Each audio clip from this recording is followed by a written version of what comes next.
Yan guys, ngayon ay nandito na ulit tayo sa ating munting manok Lahat po sila ngayon ay tumutuka. Anong oras? Alas 10.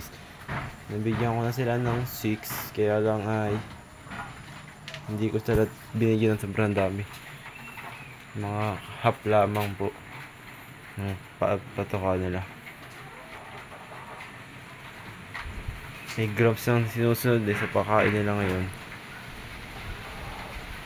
Ito po yung ating 30 chicken na RTL. Ayan. Tingin ko naman good health siya. Ayan, painom po na rin ipay. Nakaditok-tok na rin, iba hindi pa. Ayan nito. Ayan po siya, may isa about isang kulang, isang piraso lang. Ayan po sila. Ating medyo mahihain lang, kaya huwag kang lalikit para makatoka sila. Ito, tapos